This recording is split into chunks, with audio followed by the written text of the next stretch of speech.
Alright, I'm about to make dinner, but for the life of me, I can't remember that pasta recipe I was looking at earlier. And you know what? I'm also completely behind on my LinkedIn messages. So, I'm just going to ask my browser. Find that spicy chicken pasta recipe from this morning and add the ingredients to my Instacart. While you're at it, pop over to my LinkedIn and draft some replies to my last 3 messages. And I haven't touched my keyboard once. On October 21st, OpenAI launched ChatGPT Atlas, and the big question everyone is asking is, will it make Chrome obsolete? In this video, we're going to find out. This isn't just another browser with AI features bolted on. It's a total reimagining of how we use the internet. So, is it finally time to switch? For years, browsing has been a two-step dance. You search on Google, you click on links. Meanwhile, we've had this incredibly powerful AI sitting in another tab, but flipping back and forth is clunky. Atlas is OpenAI's answer. It's an AI-first browser, built from the ground up with ChatGPT right at its core. Sure, the traditional URL and search bar are still there, but the main event is the conversation. There's a ChatGPT sidebar that follows you on every page, ready to summarize an article, compare products, or analyze data without you ever having to leave the window.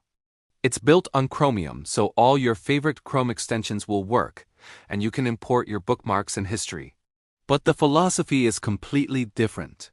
While Chrome is a fantastic browser with AI features being added on, Atlas is designed from day one to be an active assistant, a co-pilot for the web. So what really makes Atlas different? Let's put 2 of its most hyped features to the test. First up, browser memories. This is an opt-in feature that gives the AI a contextual memory of your browsing. For instance, I was researching new microphones last week.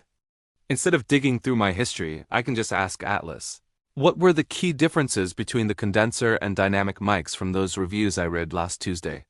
It remembers the pages I visited and spits back a concise answer. It solves that chronic problem of losing track of information you know you've seen. You have full control to view, delete, or turn these memories off for specific sites. But the real jaw-drop moment comes from Agent Mode. This is a preview feature for paid users that lets ChatGPT actually take over and perform tasks for you.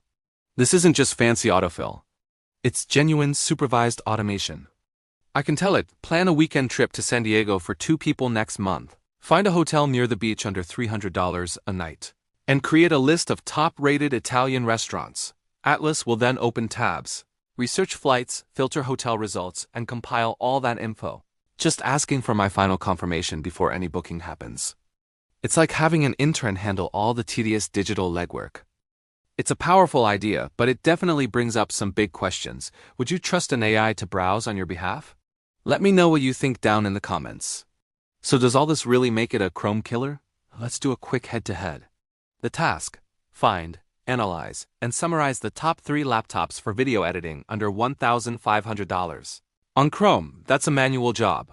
Multiple searches, a dozen tabs, reading reviews, and copy-pasting specs into a note. Even with Gemini integrated, it can summarize pages, but I'm still the one in the driver's seat.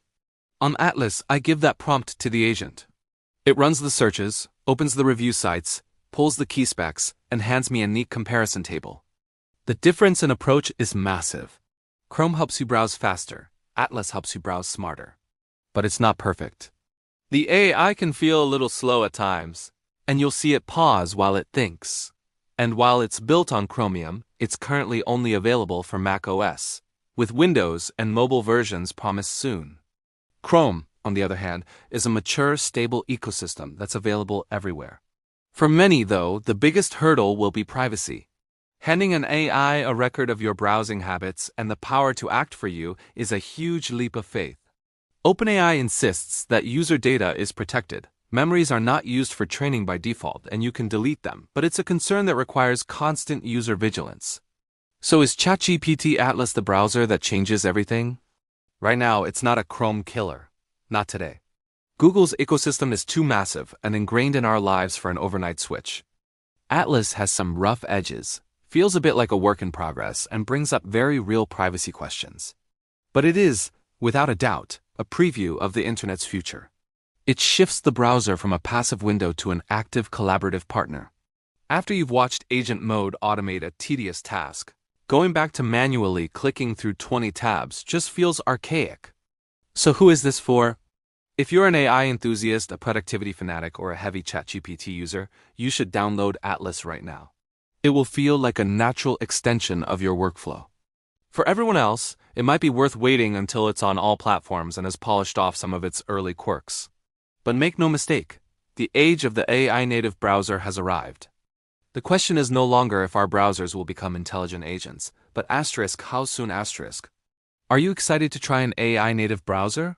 Or are you sticking with what you know and trust? Let me know in the comments below.